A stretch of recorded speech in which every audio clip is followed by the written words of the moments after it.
Claire? Okay. All right. Well, some new faces. Who do I have in the room with me? I'm Nathan Blanton. I got my license in November, Okay, so great. got 3 houses under contract though. Awesome. So Good. We'll be sure to ask questions, anything throughout this whole process. Thank you, Jordan Milford. I just got my license about a week and a half, 2 weeks ago, and I just got my first listing a couple days ago. Nice.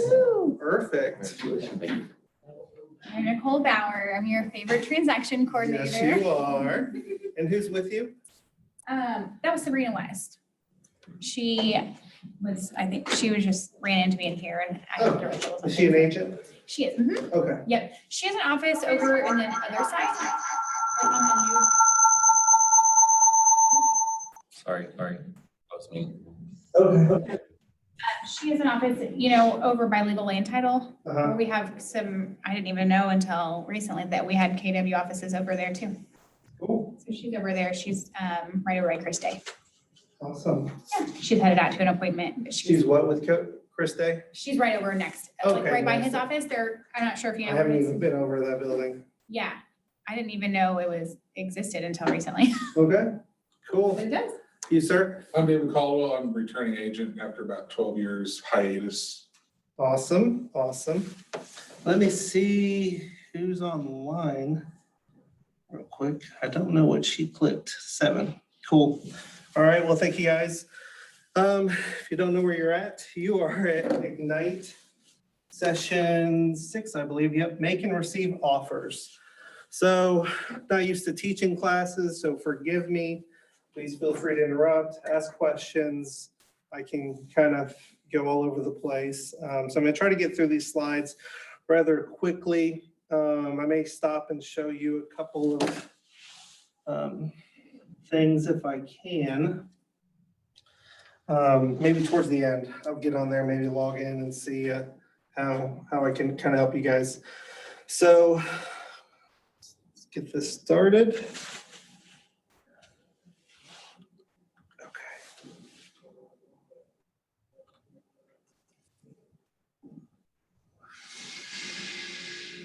You care to introduce yourself and tell us a little bit about you?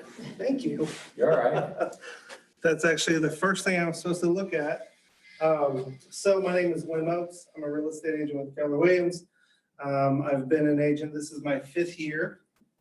I am a retired ICU nurse. I worked at Cox. I worked in the medical field for over 20 years. I worked, Cox was the 15th hospital I worked at, so I worked all across the country. I was a traveler for a bit. I became an agent, not really to help other people, but just to be a smarter investor. Out of high school, I saved money and I went, after I got some experience, I went traveling, bought a couple duplexes, bought a house. I've just kind of fixed and flipped, and not so much flipping, but rented. I've been a landlord for 16, 17 years. So I retired from my nursing gig a year ago, a little over a year ago, a little less than a year ago. It's my wife and I, Anita. We're a team, husband-wife team. We have an awesome admin. We have a VA support. Let's see, last year's production, we sold 40 units, a little over 10 million. We bought 2 rental properties, a 322 and a 432, one in Springfield, one in Nixa. So I focus more on really like the investing part, but this is just kind of an extension of my nursing career. I'm in the business to help people. This is just a different way that I do it. Crystal. Hi. So instead of at the bedside, I'm at people's kitchen tables in their homes. So very similar. It was kind of hard for me to kind of get started because I felt like I was a salesman and I don't like salesmen. I don't like sales pitches. But really for me, it kind of took a while, but it's more of a mental shift for me to just, I'm just helping people make a really big decision, like I did in my nursing career for surgeries, letting people go on comfort care. It's kind of the same principle. I'm not trying to necessarily sway one way or the other. It's providing information and value and allowing people to have an opportunity to ask questions. Any questions about me? Okay, great. Thanks for reminding me. So has it been more fruitful than you anticipated when you first got into it? Yes, a lot more fruitful, and it was, it was hard to leave. I was a dual agent for 4 years, dual career agent, not dual agent, dual career agent. There's probably a lot of people that do that now, where they're holding their regular job or part-time job and trying to get into real estate. So it's a hard transition to do and let go, especially for me, because I had full-time benefits and insurance, and I had weekend option pay. So I only had to work Sundays and Mondays, 12-hour shifts every week, and I got full-time benefits and insurance. So that's hard to leave that. So for me, it was time. I was in the medical field for over 20 years. I enjoy helping people, but my heart was no longer in it. And that's not the kind of service I want to provide to anybody, whether it's patients or clients or customers. So did the deep dive into just real estate full-time. And you've been in real estate full-time for just a year? Yeah. Okay. Yep. So before that, we sold a little over 20-ish units a year, anywhere between, I think, 2 million to 4 million, something like that. So last year we did 40 and a little over 10 million. So Awesome. Yep. So, all right. So with Ignite, you guys have already gone through 1 through 4. Now we're going to talk about steps 2 and 3. This is the process. We're going to go over, I guess, each part. Offer process. So buyer makes an offer, seller responds in one of 3 ways. Let me stop there. How many of you guys have been writing offers this year for buyers? Did you get them under contract?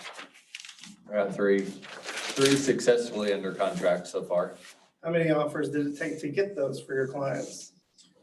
The 3 clients that I have right now, we were actually successful on the first offer, but there's been about 3 or 4 that I, wrote an offer and we didn't get it. And I'm still working with those buyers trying to find a home. Okay. Anybody else writing several offers? I know I have, Crystal has, I've done, I think 3 or 4 clients, my buyer clients, and we've written strong offers, conventional offers over asking, and we're still losing. So we'll go into that a little bit more. So there's 3 options. You submit an offer, they will either counter, accept, or reject the offer. So prepare the offer. So this goes through a checklist. I think, yep, there's 2 checklists here. So do you guys follow a checklist whenever you write an offer? Because there's 4 things here. Do you do all those 4 things? Anything else? Okay. So One of the things that I do before preparing an offer is I go through the disclosures with my buyer. It's not just something I'm just like, hey, you need to sign this. I go through them and make sure that they understand what's in the seller disclosures. okay, that's good. Go through the process with your buyer so they know what to expect. We're gonna submit an offer. This is the expiration time. They have this long to get in front of, to get back to us. Yep. So I use Command a lot. That's where I have all of my systems, my checklists. So if you don't have this checklist somewhere, that you follow every time you need to. Sign out. I think everybody's still on. I might have clicked something. Because this is a recipe. You need to follow the same steps every time. Because I know all the offers I've written, they're not always accepted and other offers are, and I try to find out why. Why was mine rejected? It's not always about money.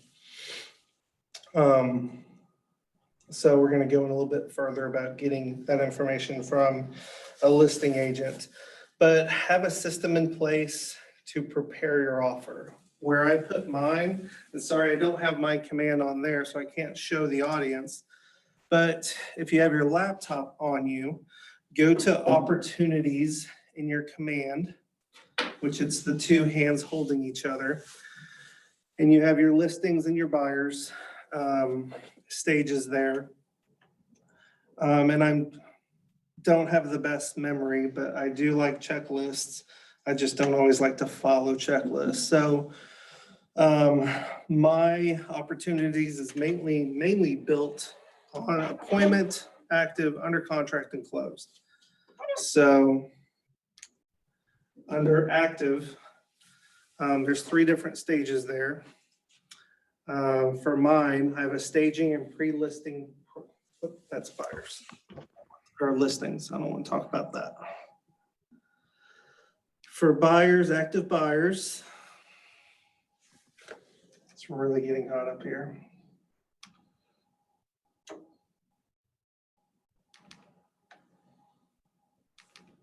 Come on. I don't know why it's not opening up. Okay, so buyers, active, I have an agency and prep checklist. I have a showing ready checklist. And then a negotiations and offer prep. So I have my active buyers in 3 different stages. The first is the prep stage, buyer consultation. Pretty sure there was an Ignite class on that already. I would definitely review that, see what everybody else is doing. I have not watched all the Ignite series. I should, just so I can hone in my existing checklist. Can you tell us which tiers you have again? You got agency and prep, and what's the other? The first one is agency and prep, and you can relabel them however you want. That's just how it makes sense to me. The next one is showing ready. And then the last is negotiation / offer prep. Thank you. So you guys have kind of covered other stages and other Ignites.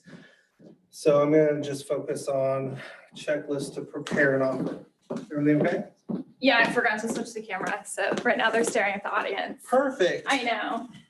It was hot enough up here. Now they can stare at you. No. But yeah. Cool. Very good. Did you want to log into your command? Sure. I didn't even realize you could add your own stages, so I just learned something new already. Good. Yeah, and you can edit them, you can add them, you can remove them, anything you want. Yep. There you go. And there's some pros and cons to that, but And then I want the you guys to be able to PowerPoint was have. just like right there, so you can just like push back. Okay. It shouldn't be your email.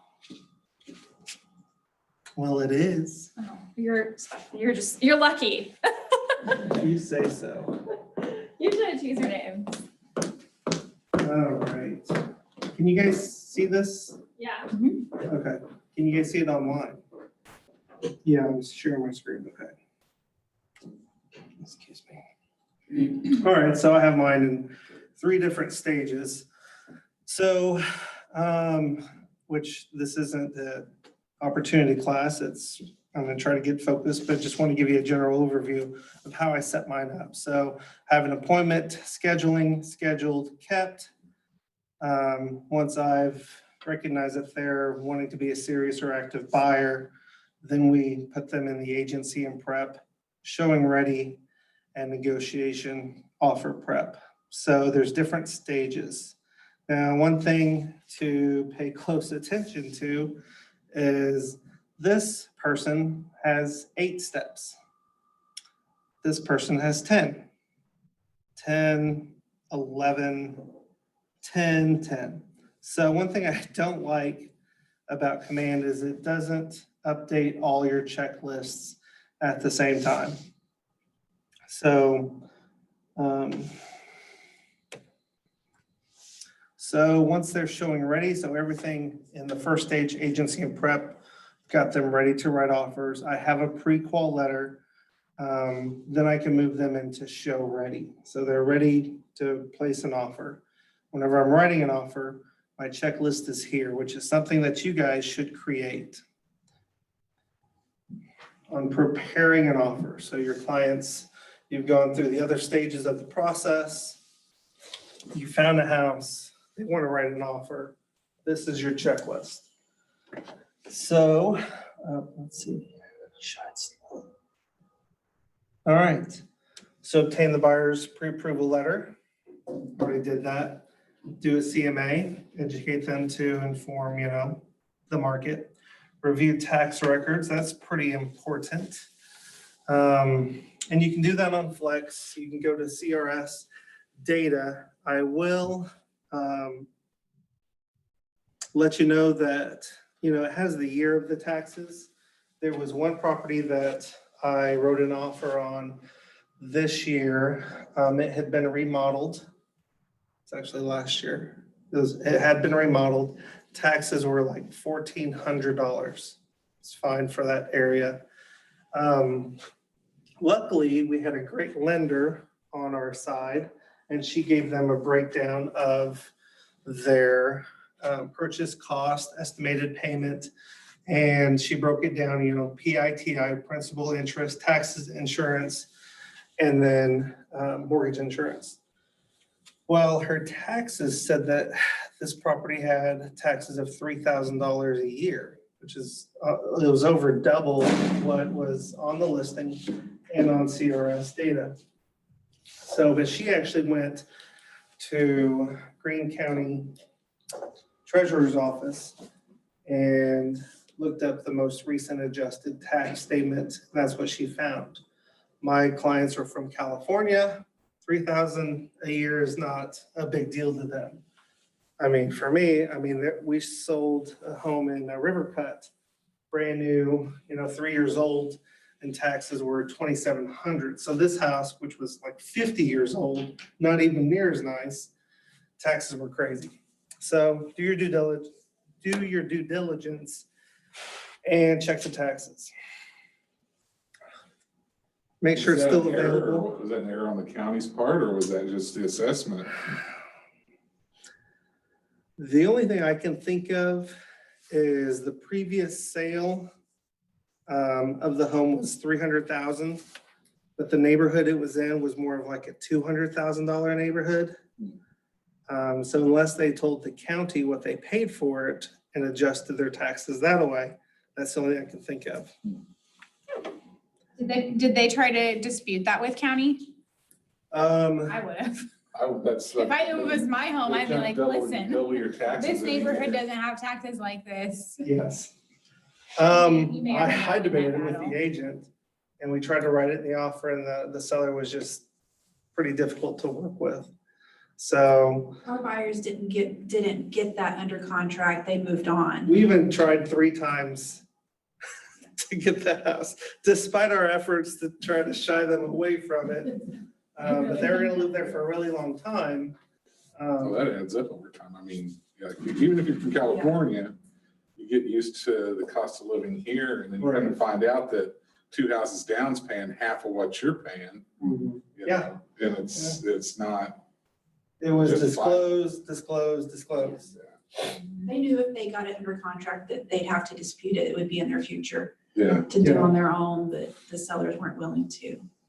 So preparing to write an offer, do your due diligence. What's not on here, which we always do with all of our offer prep, is check for sinkholes, even in Springfield, there are sinkholes, and floodplain. And utilities, average utilities. It's easy to do in Springfield, you go online, you're done. Nixa, you have to call. Ozark, you have to call. I don't have the other ones memorized. But it's your job to do your due diligence before making an offer. So, go ahead. Quick question for you on the sinkholes.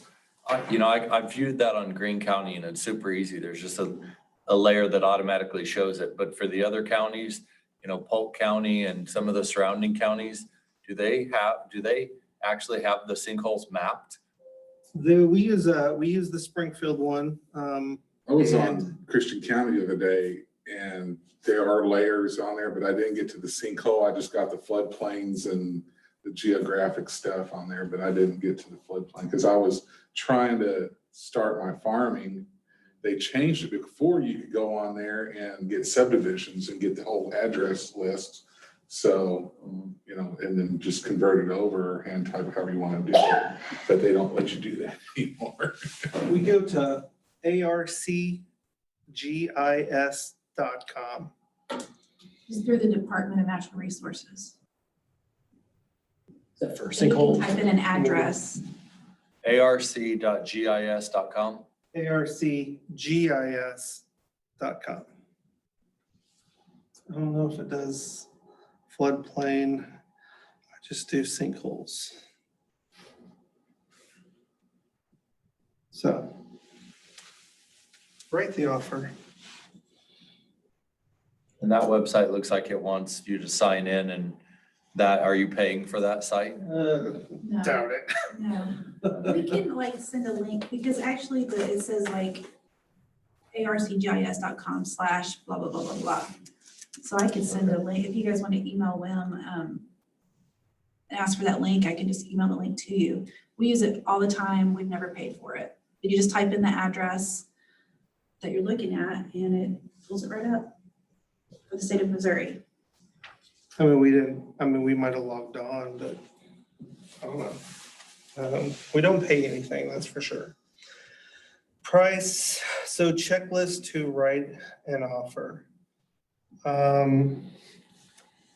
Yeah, all those things. So if you were in attendance today, you could look at this cheat sheet that I wrote up.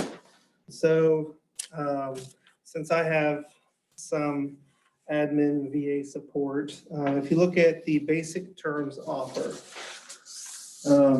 it's hard to do everything, so it helps to have help. The basic terms offer, that's pretty much everything that's in the contract. I'm pretty sure if you see something that's should be on there that isn't, let me know. But these are pretty much all the blanks necessary to write an offer. So if I'm busy and I already have my client uploaded into DocuSign, which they should be, then I'll tell my VA to get ready to write an offer, and he'll typically email me this, or if I'm even driving, I'll just say, hey, go through the list. So he'll tell me he'll ask me what's included, and he'll just write the offer for me, or we'll do it either way. This is just a quick list to have everything that needs to be a decision. Most of it, if you've already done one offer for your client, most of it's already the same. The only thing you're really changing is maybe your special agreement, your purchase price, maybe your earnest money or closing date. So get all of that lined out so you don't have to start from scratch in order to figure out how to write an offer. Any questions about that? Any questions online? Okay, feel free to pipe in. So checklist to write an offer. This is not on command. It's, it's standard to even write a contract. So there's no checklist for this. Create the offer in command. Never done that. Played with it a little bit.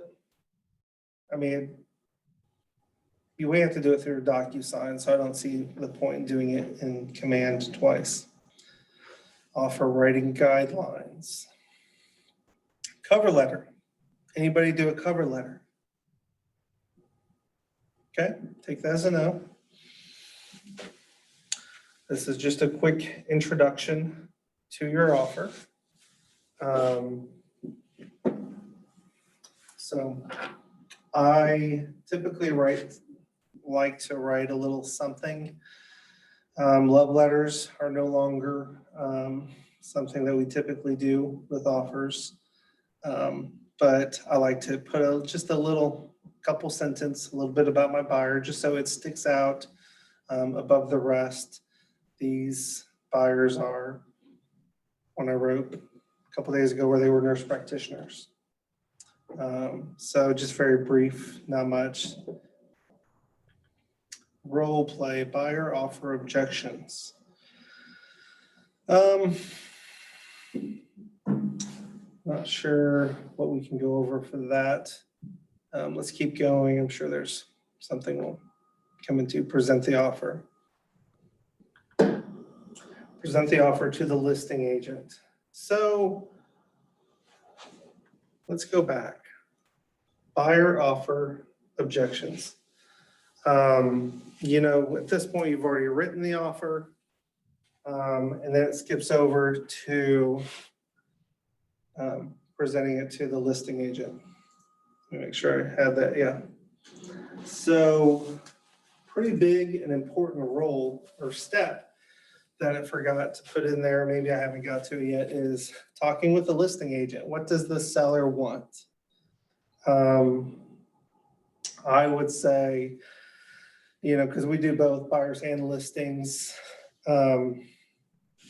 most offers that I get, and I would say like over 50%, when we're sending you over an offer. It's like, okay, great, I got it, that's it. We always talk to the listing agent. We're not in the business of writing bad offers over and over and over. We want to win. We're win-win real estate. We want to win the first time. So find out what the seller wants. Some agents, if they're more experienced or older or high production, they don't really want to say much, but you won't know if you don't ask. So pick their brain a little bit. Some agents will just talk, and you can find out how to write a great offer, which I think is really, really important in this market, is to write the best offer you can. Money talks a lot, but it's not always about money. A lot of it can be about terms.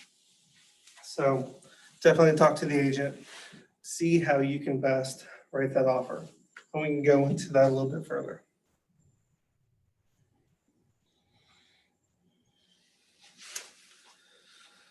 Present the offer, notify the listing agent, you're sending an offer, that's good. Send the offer to the agent, set a deadline. I try to appease the listing agent if I can, or at least show them that we're good to work with. We're not going to put a 2-hour deadline on our offer. I don't think people are as receptive to that like they used to be. What is the norm, 48 hours? Depends. So before this, the past 2 years, 2020, if you would ask me that, I would have said 24 hours. Okay. It's a lot more aggressive now. Okay. So, if the property's been on the market for less than 48 hours, your offer may be 24, maybe 40, maybe just 12 hours. You can't you can put a long expiration date, but you don't want to handcuff your client to a property that they may not get. Another property may show up the next day and you're waiting to find out if you got it or not. Are you typically doing 12 hours now then, or what have you been doing? I kind of asked the agent. Yeah. So I'll just say, because that's one of the first things I'll ask. I'll call the agent up and say, hey, I want to show your property. I'm at 2 o'clock. Is it available? Yes. Do you have any offers? Yes or no? Do you guys have a planned time to make a decision? Yes or no? You know, in that example, I would probably put if we looked at the house, like it, wrote an offer that night, and they had no other offers, I'd give them probably 24 hours. If What would be the advantage to having it only be 12 hours? Just passing the test, as I understand it, the first one to accept an offer. So technically, I think you could, although you might piss off some agents, but you could have 3 offers out there, and legally you're only binded to the first one accepted. So the advantage of having a short offer, sometimes it really puts the pressure on the seller to make a decision. That's really it. That's really it. And sometimes it works. You know, they get tense, they've got an offer. Sometimes they have 2 and it's like, this is a good offer, or maybe even the best offer, but you know, they could lose it if they wait. So it's just that takeaway, dangling that carrot, that they may lose that opportunity. More experienced agents that get multiple offers, they'll be like, it doesn't matter, I don't care. Contingencies in the contract, financing, or, you know, when you have to move, what time, you know, how fast. Lots of buyer different needs. terms. Yeah, the terms are gonna be a lot of it too. Hey, if it's a clean cut, hey, we're gonna offer you full price, no contingencies, or we're already pre-qualified or pre-approved, we're ready to move, you know? Then there could be the one, well, we gotta wait for this, or we gotta wait to sell our house, or we gotta do this too. So that 12-hour contract will push them a little harder on, hey, we got this solid deal, let's do it. It may put the pressure on the seller once they have something in the hand, knowing that there is a deadline, depending on who the listing agent is. You know, if I have multiple offers, I'm not gonna really sweat over a 4-hour expiration. I'll just tell them, hey, we're gonna make a decision They can tomorrow also, at hey, noon. can we get a couple extra hours on it? You know, the seller can say, hey, can I say we need, you know, 5 more hours or 10 more hours or whatever, which. As the listing agent, I'll just tell them we're gonna make a decision tomorrow. Yeah. So Yeah. if they say that that's too late for them, then I might go back to my seller and let them know. But usually it's like, yeah, you can give me a reasonable time to talk to my clients. So, set the deadline, create the offer in command. DocuSign, really. Consult with your buyer when the seller responds. Yep, you should. Role model, presenting the offer. So there's not a bunch of communication, the important communication that was done, that should have been done before writing the offer, not after the fact. I don't know what that says. Oh, presenting the seller. Okay. So now you're the listing agent. You've got several offers.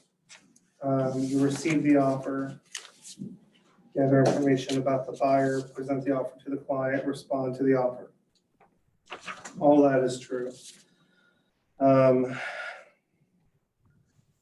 The contract, the agency agreement that you sign and agree to says that whenever you receive information from other agents, it's as though they were communicating directly with your client, whether it be the seller or the buyer. So we don't hold any of our offers. We know some agents do. That's their business. We don't. As soon as we get it, we will send the raw PDF to our client. That's our job. That's what our contract or agency agreement says. So I'll let them know we got it. I'll send it over. I usually try to call them. Just say, hey, we got an offer. Here it is. Here's the quick deets. Look it over. We're expecting another offer. So we'll talk about it later. Let me know if you have any questions. That way they can look it over, see if they have any questions, go ahead and ask them. And I'm not having to kind of present just a table full of offers. Now, in the case that we do, there is something in command that you can use. I don't really like it. I just have a Google spreadsheet that I put, offer 1, offer 2, offer 3, who the agent is, the sales price, earnest money, kind of not everything that's in your basic terms offer, but kind of like that. So I just have them kind of lined up. Does take some time. So however you want to organize them. If you get a bunch of offers, the most I've gotten is maybe 10 offers, I think. But I think only 3 or 4 were really good ones. So I give them all to my seller and it's their decision. But we can kind of rule out half of them rather quickly. So it makes it a little bit easier to make a decision. We talked about the pros and cons. So on your cheat sheet, I just kind of made this list up real quick of the benefits of each kind of offer. So all cash, no lender is needed, no appraisal is needed. Doesn't mean that there's not gonna still want an appraisal, but you don't have to have an appraisal. Benefits of all cash is can do a quick close. There's no PMI, private mortgage insurance, or MI, mortgage insurance, same thing. You can do no inspection or have a gap inspection. Whenever I say gap, what I'm referring to is limiting or inspection limitation is that your inspection notice will be limited to items of $500 or more or $1,000 or more. I put per category. So for $1,000 for electrical, or $1,000 or more for plumbing or roof or crawl space. Does anybody else have any suggestions or what they've seen that you guys liked online or in person?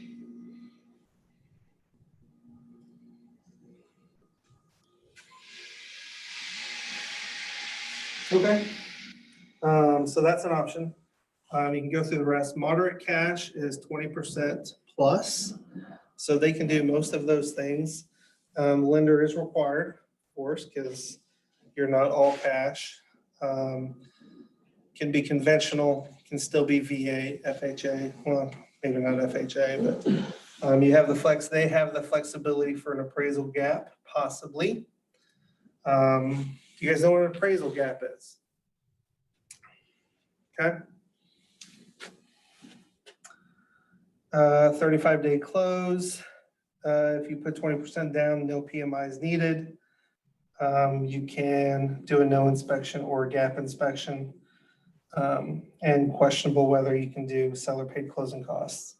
So I'm not going to go through all of these, but that just kind of gives you an idea. Whenever you're talking to your sellers, you can kind of put them in order of what the benefits are with your different offers. Any questions about that? Okay, we'll move on.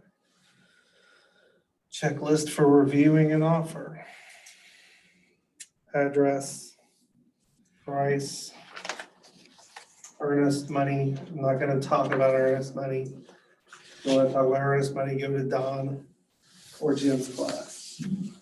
Time for acceptance, pre-approval, that's pretty important. Definitely just a requirement, period, in this market. Loan approval. So that's your financing contingency. Financing terms, make sure the financing terms are agreeable to the seller. Closing date, make sure the closing date on the offer will work with your seller schedule. Questions, anything? Okay. Present the offer. Present the offer in person if possible. It's always a plus. I think we do a pretty good job making sure our sellers are prepared and haven't necessarily had to present many offers in person. So it's up to you. Some people you have to. So for us, maybe 50-50, probably more online than in person. Use command to communicate the offer in the KW app. Has anybody done this? Okay, crickets. Yeah, What was the question? have you presented any offers through the KW app? Have you? I didn't even know it was a thing. You can put some details in it to kind of compare offers, Yeah. and then you can like email it and it'll kind of have a column type of, Breakdown. yeah. But I don't think you can really see it yourself like a spreadsheet. It's like you email it and then it's like, oh, there's a spreadsheet. So. And then but if they ask you to see it, then you're not looking at it. Right. Show me your email. Update the CMA. Put the offer into perspective given the current market. Yep. A lot of variables there. Present the offer, price, repairs, buyer motivation, contingencies. Sometimes you know more details, sometimes you don't. Decision, you can counter, accept, reject. I know I spoke to, and I do this, but I spoke to some other agents, not all from KW, in some recent transaction they've had or pending. And typically it sounds like the consensus is that if you get multiple offers and you have 3 or 4 of the best, to reach out to those agents and see if they want to modify or increase their offer. We have 3, 4 really good offers that are similar. Do you want to increase the price, improve your terms, whatever it is? So, and I'll have to look because it's been a few days since I called those agents. So it'll be just a generic run through of real life examples that happened recently that I wanted you guys to be aware of. Respond to the offer. Real quick question on that. If you're reaching out to people who've made offers, is it kind of up to the seller how much detail to provide, or do you have a lot of leeway there? Probably more through the agent. Your agency contract states if you can say whether or not you have pending offers. Just try to keep it kind of generic. I think you want to just be fair to everybody that's taken the time and effort to present an offer. So you don't want to just tell another KW agent the offers are, this. If you just go, you need to be fair in all of it. So an example would be, I have an all cash over asking. And I have 2 conventional offers that are also over asking. Okay. See what you can do. Thank you.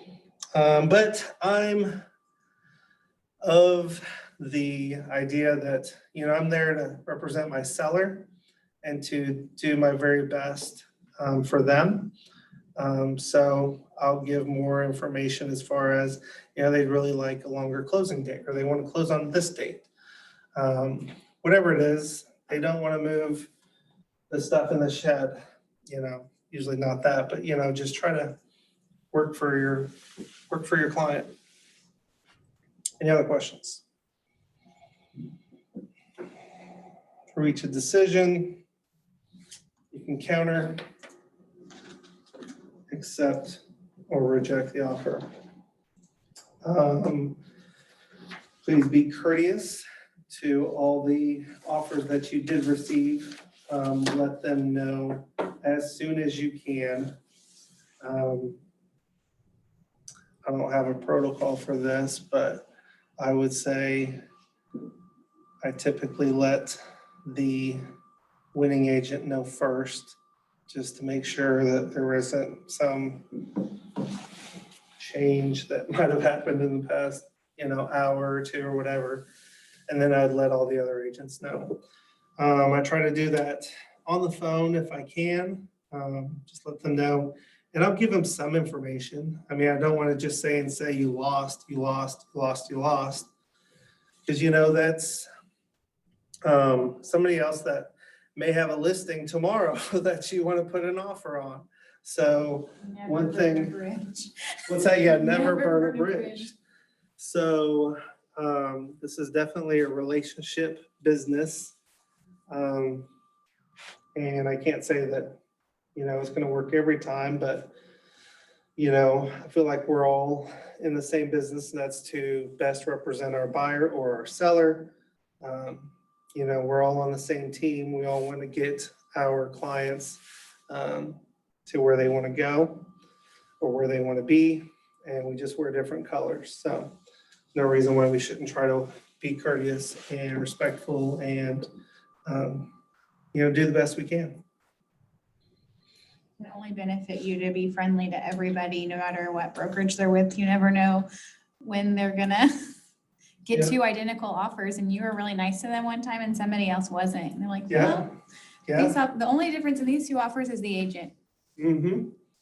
Yep. And If you rub somebody the wrong way, they will remember it. Yes. And if you're nice to somebody and they're like, oh, that was such a pleasant person to work with, Yeah, I'd like to do that again. absolutely. Doesn't happen every time, but it's definitely helped me before, just having that relationship. A quick question on that. If you're reaching out, because you have multiple offers and they're all real similar, are you typically looking for, like, if the seller really wants specific terms as far as the length of time that they can be in the house, or, are you spelling that out for everybody to try to get that term if that's the major differentiating factor? Or? If they all put just the 30-day close and my client wanted 45, I would let them all know. If it was something very specific like that, then what I would do and what I've seen other agents do is put that in the agent remarks. Buyer, seller requests, $1,000 earnest money, at least a 45-day close, You had that one that this summer, was it like Ash Grove or something? And it was like, couldn't close until August 1st, and it was just in the seller remarks. So then when you got all the offers, everybody put the terms there. Do you remember that? They were getting a August divorce. 1st. I can't remember the exact date, but they were getting a divorce and it was like, they couldn't. So we put in the agent remarks, closing date to be August 1st or later, whatever date it was. So Yes, then that way, everybody making an offer already knew that. right. I didn't have to counter, which I hate countering offers. You don't have to counter when it's like a clean offer and all you have to do is counter the date. Yeah, it's like, oh. So I'm looking for some water.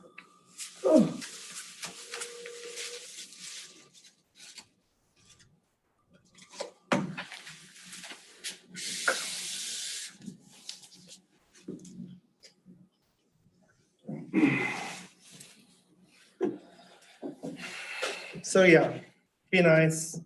Let everybody know that they didn't get it, but they wrote a strong offer, or they didn't, or it came down to price, or give them a little something. Financing type, What's that? financing type, or. Yeah, we got all cash over asking. It is what it is. Give them something. Their seller, they spent hours probably writing that offer. Showing. And their how many buyer, houses. couldn't sleep that night, give them something. role play, respond to the offer. That's pretty easy. Lots of cussing if I don't get the offer, if I don't win the offer. Make sure your phone's on mute though. Or send some memes or something. Pleasant but joking memes, you know. Recap and ahas. I don't remember how long, I think I'm about done. What time is it? Almost 1 o'clock. You have 5 minutes. How did I start? Noon? How long is this supposed to be? No, you have. As long as you want to I say. thought it was till 2. I thought till 2. I do have a Well, question. It's varied every Well, we section, so. skipped the role play, so that probably took an hour. Yeah. I do have a question real quick. So my first listing that I'm having, the sellers have a shower that they started to remodel. They've got like the backboard up, but they haven't tiled it and they're unwilling to finish that. Should I put that in the seller's remarks too? Just so that they know not to put in the offers asking for that to be completed? Why don't they want to finish it? They're getting a divorce and they just can't They agree don't on wanna- anything and they just want to be done with it. So yeah, Or other option is buyer gets to pick the tile. right. I was gonna kind of pitch it that way, but I Yeah. didn't know if I should throw that in there or not. So I guess. I would With, suggest. within like a certain budget or something? Mhm. Yeah, Yeah. I think that's a better option because To do most what? What's a better option? to put in, if he can get his sellers on board, of course, to say, you know, buyer to be able to choose tile option for a shower, because most people are gonna, it's essentially not a working shower without tile. Right.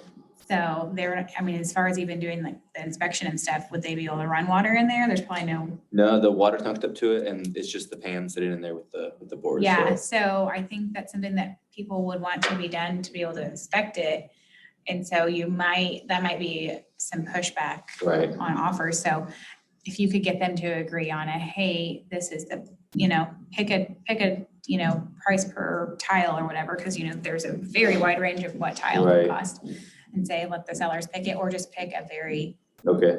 something neutral that goes with the bathroom. But I do think you'd probably get pushback on that. Yeah, they're unwilling to do anything with it. So they just On that, wanna, You could probably tell them the price has been adjusted according to the bathroom not being finished, you know, so they don't go, hey, we want that done for what right, it's factor listed that for. in already. So we've already factored in the price Right. of the bathroom being remodeled into the price of the house. Yeah, I've tried to nudge the seller to go ahead and finish it, but there's no agreement on that at all. It's So, just to What put price point something- is the home in? it's gonna list in the high 170s. When we've done allowances before, like if we knew a house needed, like it's going to need X, Y, or Z. We have the price that we want, but then we have, you know, for the market, the agent remarks or whatever, say we're giving an allowance, like a Corporate allowance, $5,000 yeah. allowance. Right, so Something maybe like that. Probably something better like to that. go right there. You know, I don't think it would go FHA or USDA or VA. So conventional cash only probably. Correct. Sure. So you just need to let them know, which in this market, not a big deal. Yeah. Right. No. Um, Yeah, right now, you're definitely in a super strong seller's market. But anybody else had any suggestions or ideas? It really depends on if someone's gonna occupy it or flip it, because if someone's gonna occupy it, or not flip it, or like rent it or something, if someone's gonna occupy it, they're going to want to probably inspect it is the only, Right. but if they're gonna just be not, my kid's school is calling me. That's never good. What's that? My kid's school is calling me. So my answer is, and if you guys can't hear online, be sure to let me know. He has a seller who they're getting a divorce and there's backer board on the shower, but that's it. They don't want to spend the time, money, or effort to finish it. So part of our jobs as listing agents is to, inform and educate our sellers, but also to, I feel, is also very important to remove objections before they become objections. You already know that's going to be an objection. So if it was you being the buyer, what would you would ask, well, are they going to fix it? Answer is no. You can put that in agent remarks. Well, how bad is it? Or how much is that going to cost? That's usually the next question. So remove an objection before it becomes an objection. Go ahead and get bids. See if they let some people go in there and bid it. Because, you know, buyers don't put an offer on a house for several reasons. But the two main reasons are they don't like it for whatever reason, or they're not comfortable making a decision. So that's the fear of the unknown. That's an unknown. How much is that going to cost? We're already putting 20% down or 10% down. I have to pay my own closing costs in this market. And then I'm going to have a non-working shower. Is that going to cost $2,000? Is that going to cost $7,000? So get some contractor, 2 or 3. It's free to your seller. It's just, you know, get free bids and go and put that in agent remarks or documents, or say, ask agent for bids. Because if it's an investor, they may not care. They already have their tile guy or bathroom guy or whatever. Anybody else have any suggestions? I was just gonna add on to that, and only, I come from a lender background, and Let's take it easy. you definitely would eliminate USDA and FHA.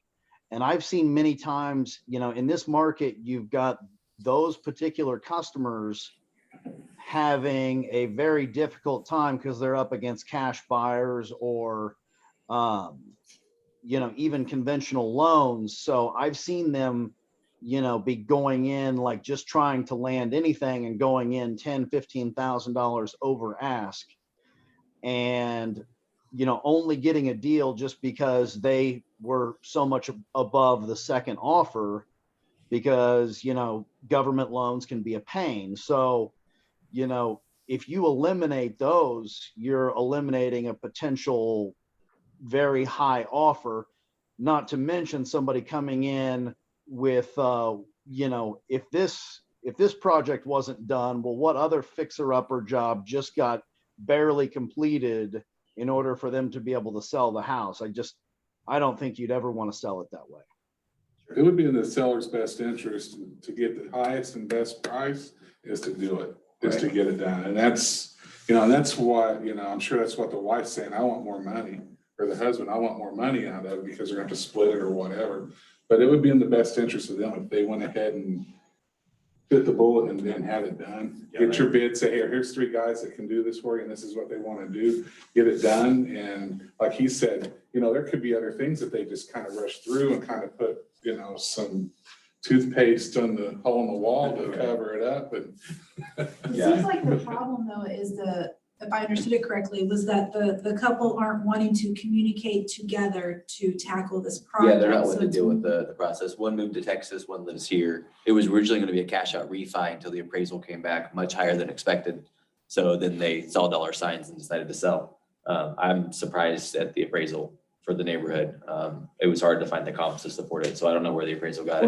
where's it at? It's off Golden and Republic Road. Southwest, Oh, yeah. The appraisal came in very high, like 187, I believe. Yeah, I would It's just only- really persuade them hard to get that done, Right at 1150 square feet, I believe. So, especially with the high inventory of houses we have on the market.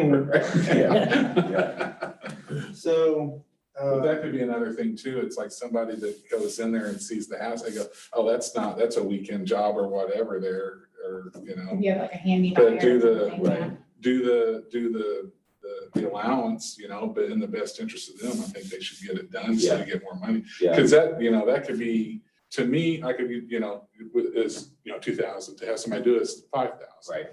But if it's gonna gain them $10,000, Right. you know, then, or, you know, whatever, I don't know how serious the remodel is or not, but. Most of the Is it in baths, Springfield? yeah, it's in Springfield off of Golden, Republic Road and Golden. Gotcha. Well, that would eliminate any FHA loan.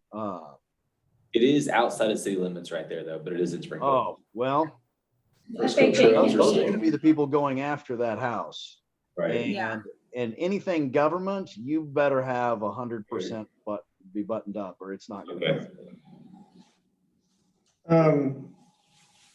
Joshua, That's since gonna I have you on the mean a line. lot of opportunity there to sell it too if Is that you don't have the. he's a lender? Yeah. Ask him about the FHA, the 203K loan. I don't even want to go into that. Me either. So Joshua, maybe you can give me some insight on an allowance. Will FHA allow an allowance, repair allowance?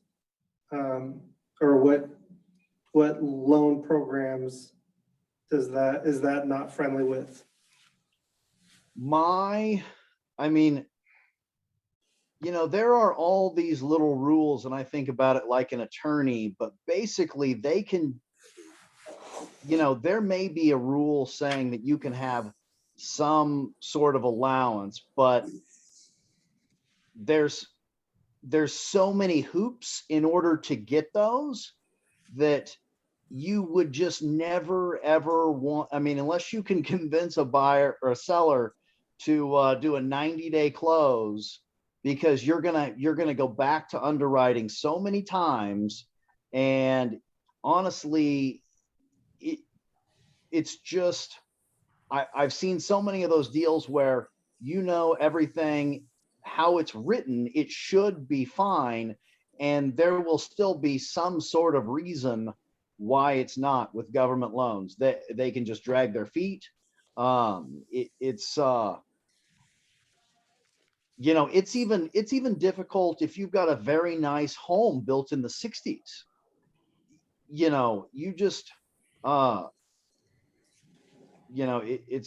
There's just so many things with government loans, and that's why those particular people, that's why government loans are sort of frowned on this sort of market, and that's why people using those loans have to come in. You may attract a seller by coming in $5,000 above, and maybe it's worth the risk for the seller if they can actually extract the extra 5,000. But if you're up against a cash buyer, you're like, well, this one's got a 50-50 chance of closing, and how important is actually hitting that close and not relisting? Or here's a cash buyer, and a cash buyer is a cash buyer. Well, you mentioned a 90-day close. With rising interest rates right now, 90 days from now, if their pre-approval is at this house and they're at the top of their budget, and then the close gets extended, well, then if the rate increases, then the debt to income and what that payment is might make that home now unaffordable. So Unfortunately, rates. Well, I mean, if you go under contract, then you're going to lock a rate, especially in this market. So you would lock that rate, and you would do a 90-day lock. So that particular house, it wouldn't be an issue. But what could be an issue is, yes, if the rate did go up, then you may lose. You might have been pre-approved for 200,000, and the next house you make an offer on, you might only be pre-approved for 190,000. So, but once you go under contract, I mean, sometimes people will float, like, when at the beginning of COVID, when rates were continually dropping, you might have gone with, floating and seeing if you could get it down a little bit. But the way things are right now, you would get pre-approved, you would get under contract, and you would lock.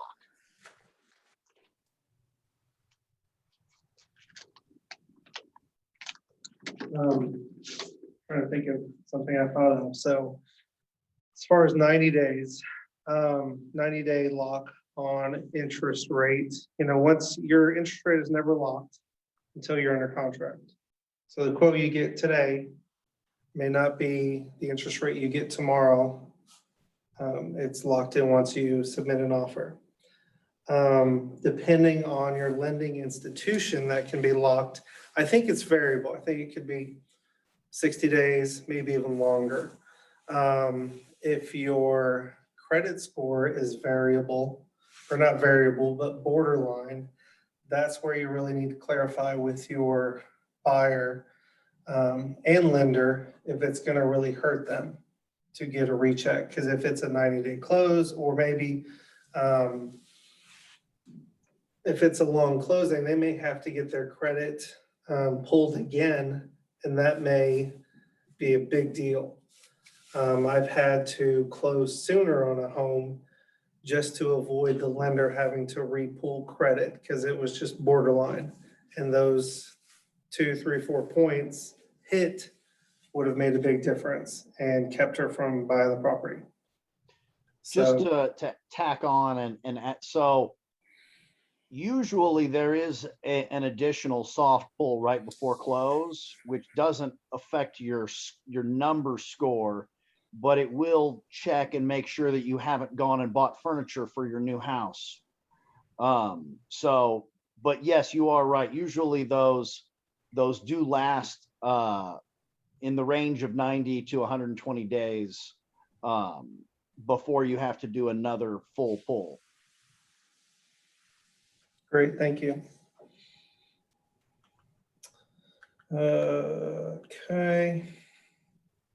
We talked about the offer process, prepare the offer, write the offer, present the offer, respond to the offer, recap and ahas. Anybody? Well, there were several on financing today, but added bonus. Yep, yep. So what I was gonna tell you about your listing, about the incomplete shower. So your job is to educate and inform your seller, what they need to take in consideration. Whether it's a hoarder house or an unfinished bathroom or just dirty or whatever it is. You don't want to have the conversation you should have had before listing it. So you're going to be disclose, and say, that's fine if you don't want to finish it. Here's the pros and cons. Like I said, I'm a nurse, was a nurse, still a nurse. Pros is they don't have to mess with it. They're done. They want to be out. It's asking questions, finding their motivations. They just want to be done. But you don't want to have this conversation after they get on the market. If it stays on the market for a week or 2 weeks, really long in this market, you don't want to be letting them know. It's like, we probably should finish that shower. Have that discussion beforehand, get the bids, remove any objections before they become objections. So whatever it is, if the roof looks bad and you think it may need replaced, you might get a roofer out there, have them talk to the seller so they have an idea. If there's 2 broken windows, get a bid. That's probably something reasonable somebody would ask for repairs. If there's no privacy fence, get a bid. Find out what that is. Just remove those objections before they become objections. So if you know it's going to come up, just try to be prepared. I've got a listing appointment this week and it's really old and they've done all they want to it, and that's fine. But we had a very in-depth conversation of why homes sell or don't sell. So one is price, condition, location, availability, and then the market or marketing. So with their property, the biggest thing will be, I haven't figured out a price yet, but it will be condition. That may scare a lot of people away. Location's great. The market, seller's market, so it's a great time to sell.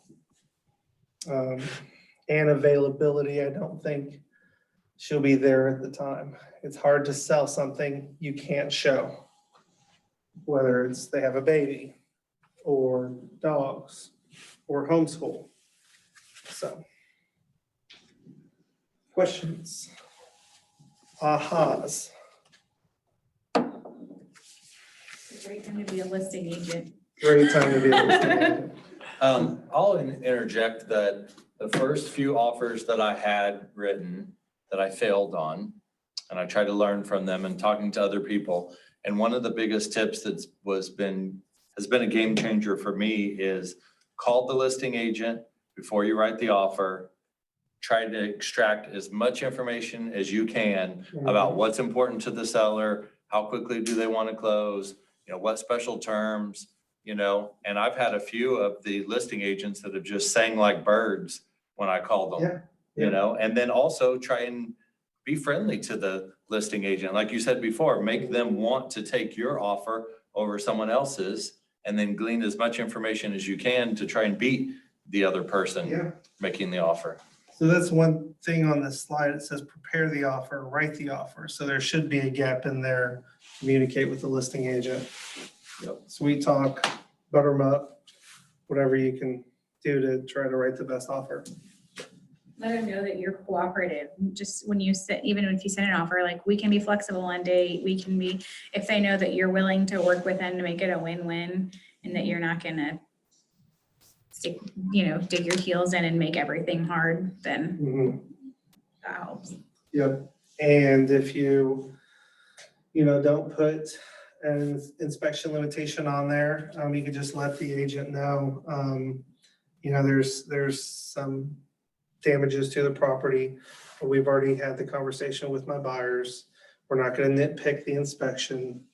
Just kind of reassure them that you're a good agent. You've informed your buyer appropriately. So what percentage of the time do you waive the right to unilaterally walk away in inspections? Usually it takes about 3 or 4 days for an inspection to get back, because my daughter's about her house. She put an offer in on one, and it come to find out there's dry rot all upside the house. So they're like, hey, fix it, spend $5,000 or whatever it is to fix it. And they're like, no, we're not gonna fix it. And, it took them a week, 7 days basically to make up their mind. Of course, they had to get bids and, on that. And they said, we're not gonna do it. So it's, now, it depends on how new the house is. It's been a long time since I sold, but this is what the recent experience I had was I hadn't had my license yet, but I still kind of helped her through doing it because her, I guess, soon to be mother-in-law, I don't know yet, is a realtor for somebody else. And I've been she's kind of new, so I was trying to help with what I could legally suggest as a father. But I'm thinking more to the checkbox that you check. Limitation of inspection rights. Limitations of inspection rights, that they can't just unilaterally walk away. What percentage of the time are you checking that if you're representing buyers? I very rarely not check it. Yeah. It would, be something maybe my client hasn't seen it yet, or if it's been on the market for 150 days or just a long time, I may not check it. Not checking it protects your buyer more. Of course. Yeah. But, if they're gonna take it off the market, at least give them a chance to fix things. We're not here to waste anybody's time. Well, I like it even from my standpoint, because it makes sure that your buyers are serious about buying the house. And then all you're doing is just making sure the sellers have an opportunity to fix it. The way I like to describe it to my buyers is, it's like if we didn't check this and the inspector comes back and says there's a crack in the sidewalk, and you say, oh my God, I can't buy a house with a crack in the sidewalk. And not only that, but even if you fix it, I'll always remember that there used to be a crack in the sidewalk, and I just can't live in a house like that. And then it a light bulb goes off in the buyer's mind, and okay, yeah, I can understand that. We should give them an opportunity to fix it. Yeah. So. Yep.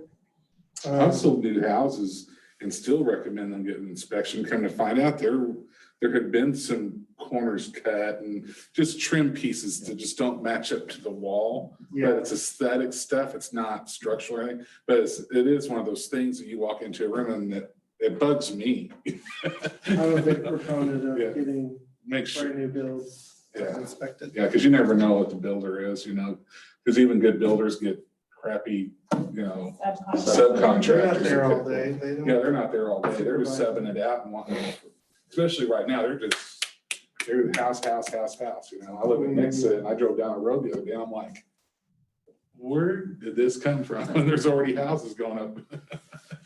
Yep. So one of the sheets I gave you is 40 different ways you can I guess improve your offer. These are not all mine, and I have not used all of these. There was a Facebook realtor chat that mentioned something like this, and there was like 250 comments.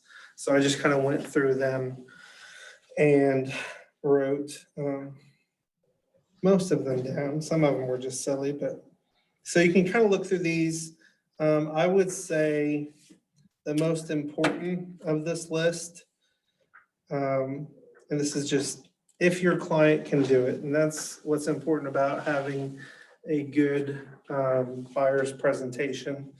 I'm not sure who taught that class, but just be thorough in letting them know what the reality is of the market.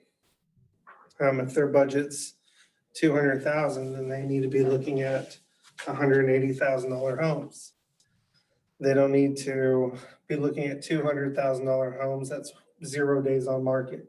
You know, it's just more than likely, it's just gonna be tough, especially if it's a nice house. So just be realistic in what to expect, so they're not blindsided. Of these, I've definitely written financing not contingent. That's the only thing you can, only option is for all cash buyers.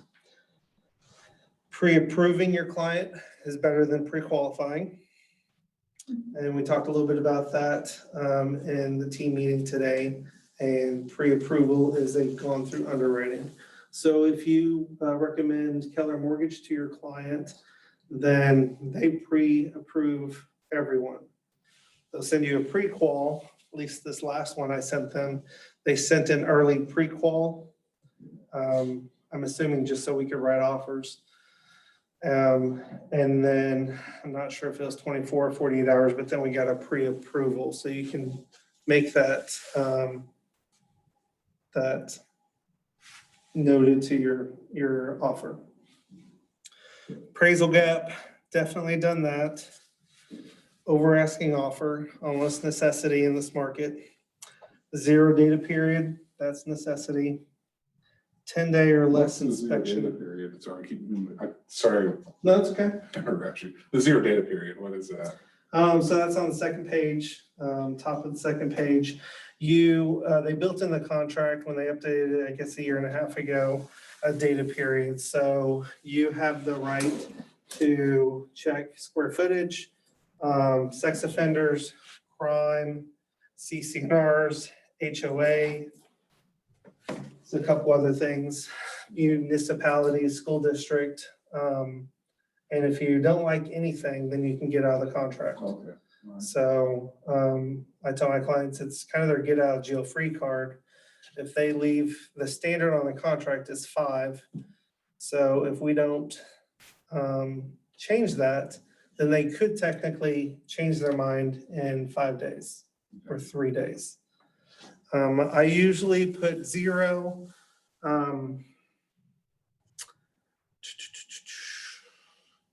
And let's see. If you don't put 0 right now, well, even before, like it's usually countered because Yeah. that's, you can gamble on inspections and appraisals and stuff, but you can't gamble on like, oh, I've changed my mind. Yeah. So if it's been on the market for a couple of weeks, then I might throw it in there. But usually, we talked about it earlier, do your due diligence, prepare your buyer to make the offer, do your CMAs, your comps, average utilities, sinkhole, floodplain, seller's disclosure, get all that stuff done. Oh yeah. Hey, real quick on the appraisal gap, is there a form for that? Or is that just written into special instructions? There's a form for that. I think so. I haven't seen one. I just see it usually just in the special agreements. Yeah.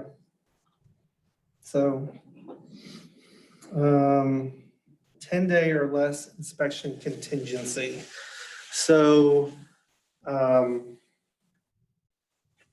don't know if I've ever won any offer by this alone. I did try, I spoke to the listing agent. This was 2 weeks ago, something like that. You know, she told me what they were looking for. One of the things she said was a quick inspection. So before I even presented the offer, I called my go-to for inspections and said, hey, when can you do an inspection on this house? And they said Thursday. And so I put a 3-day inspection period, 4-day inspection period. You know, if anything major comes up, I can use the special agreements to give me another 5 days, but we still lost the offer. So, but sometimes that could be the nudge that, you know, you're serious, you're willing to put forth that effort. Who do you like for inspections? So that's a great question, because I don't like to do that. It should always be the buyer's option. I had this person who we bent over backwards for, got every inspection in the book. We got a roofer, check out the roof, home inspection, septic, water, well, radon, maybe even HVAC. I don't know if there's anything else. But there was issues after she bought it, and I'd recommended the home inspector. And so she blamed me and said, never speak to me again. Oh, goodness. Yeah. So, so I disclose, kind of tell a little bit about that story. You know, they can't catch everything. You know, I will send, and I think your paperwork. It was an established inspector too. Yeah. They've been doing it for. There were things like it, he couldn't have found that out, So you know, doing a regular home inspection. you typically recommend 3 if they don't have Yeah. somebody in mind? Yeah, so depends on relationship at the home, so how well they do. You know, because we usually attend with all of our buyers at the inspection. They don't have to, but we recommend it. Gives them a second view of the home. And then they can ask the inspector something. You know, it's always at the tail end of their inspection. So you find out, you know, when's the inspection going to start? It's going to start at 9 a.m. What time does the inspector want us to be there? 10:30, 11, something like that. And so we're not going to be there the whole time. We're just going to be there at the tail end. So if they wanted to second look at the property, get a look at a few things, so we will. Flexible, so relationship, you know, their inspection report, some of them have like really small pictures. We had one when you had done, Crystal, you'd done the open house. But their inspector sent us an inspection report of 121 pages. And there was 2 or 4 pictures on each page, every single page. It was crazy. And he took 6 hours to do the inspection. Oh my gosh. Which house was that? It was the one in Willard. Oh, You had done the open house on Saturday. I had somebody else do the open house on Sunday. yeah. And like they had a buyer walk right in. It was one of the Rices that had That's right, done that 'cause showing. I was so mad too. Yeah. I remember So, that one. I was like, uh, no. Yeah. Closing sooner than later. Ask your agent. Definitely done that. Flexible closing. I've put that there in special agreements. And just to let them know that's optional. Find out if your buyer can do that. If they're month-to-month tenants, they can probably be fine paying a mortgage in and rent for a couple weeks or 3 weeks. Escalation clause, that's a little iffy. I will sometimes ask the agent how they feel about that, because some just don't like it. So I won't use it.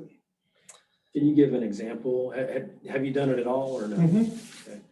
Could you give an example of one you've done? So, say the home is listed for 200,000. We know there's multiple offers. We're gonna offer 205, and we'll do an escalation clause up to 210. I think that's how I write it. Oh, wait, no, I just put notes, but I put will increase offer $1,000 over comparable offer with a max of blank, 210. And then would the seller's listing agent have to provide proof of that offer? Okay. And you put comparable offer, because you could have an FHA that's 215, but it's like, mine's conventional and, these other things, so it has to match the terms. So, there's just some iffiness there that's, I'd say most agents just want to straight up highest and best. So I don't always like that either, but, so yeah, check with your agent. Less contingencies, the better. Of course, appraisal non-contingent, that's gambling, I think, because you never know. If it's a house in a cookie cutter neighborhood, you know what the appraisal probably will be, but it sometimes depends on the appraiser. You never know. Limitation of inspection. Yeah, we already talked about that. Cover letter, getting the lender involved. I haven't necessarily done that too much, so I'm not sure if it's very helpful or not. I would say it is, because I did accept an offer, a 203K offer, which is a government-backed loan that allows repairs. Have some grays over that one. So that's a long story, but that helped sell the deal because she was really pro and said it would work within their budget, and it fell through like a month and a half later. It was like 60 days later. Yeah. And because they were gonna say it's gonna take another 60 days or something like that. It's ridiculous. Pay for seller's closing costs, never done that. And some of these, like I said, are just from a national website, so they just put stuff and I'm like, okay. Ask listing agent what we can do to make the seller's life easier or make the best offer. Show the listing agent you're easy to work with, talked about that. Ask agent to see if they need to still find a home and extend closing to help them have that time to search. So that's probably pretty big in this market if your buyer is capable of doing that. Buyer to close at seller's convenience. Title company, I usually ask that because I don't care where we close. Typically, there's one that I don't want to close at, but post-closing occupancy, that is something you should talk to your broker with. There is paperwork on that. It pretty much is like a rent back. Your buyer buys the property, the seller is still in the property.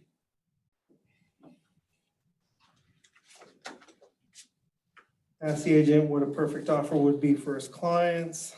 Seller to leave whatever they don't want in the house so their move is simpler. Nice. Which is, depends on the condition of the house. But I mean, a couple hours with trash bags and a broom and a mop, is worth it if it's something they're stressed about. So won't go through all these. I think I put the most important ones on top. I don't want to bore anybody. Any questions about making offers? I have a suggestion that's worked for me Yeah. several times. Is I've written an offer and the listing agent has called me and said, that's not, they're not quite comfortable with this, that, and the other thing. And they're just gonna reject the offer. And I'm like, give me a counter offer. And she's like, really? We're not opposed to looking at a counter offer. And I've gotten houses under contract that way. Because it's minor stuff that you may have missed, like whether it's just a couple $1,000s or, we really don't want this contingency. And so if you ask for that counter offer, especially with something that's been on the market, it's a better opportunity that you get that under contract.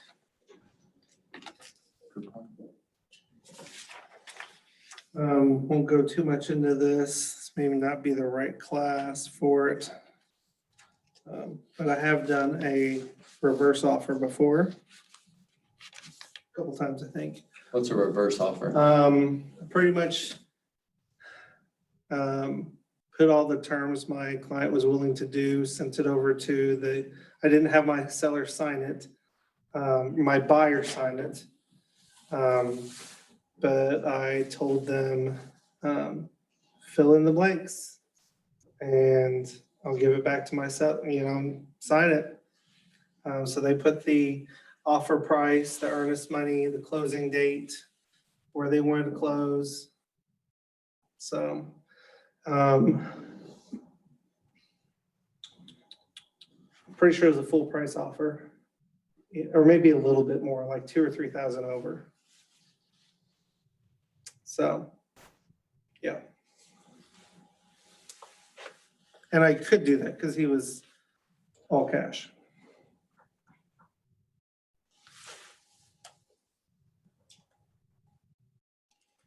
Any other ideas, offers, suggestions? Can you talk a little bit more about that? I've never heard that strategy, and I think it definitely would attract sellers. Sometimes they have their own weird quirks where their best friend owns a title company, and that's just happens to hang them up, or Yeah. whatever. Is there any reason? Because obviously you can turn down whatever they send to you. Is there times when Not a blank check. right? It's is there times where you feel like that's best utilized? Well, I think it's probably awesome to do all the time if you could. It just depends on your buyer. My buyer was doing a 1031 exchange. And he was going to do his own inspection, so he could do it like the next day. So I think I filled in maybe a 3-day inspection period. And that was it. So it's the flexibility of your seller, what they can do and whatever limitations they have, go ahead and put it on there and leave the rest blank. So that's just my experience, and that's the only one I can think of. I think I've done it one other time. It could be interesting. We kind of talked about this earlier about government loans and the hiccups that we have right now.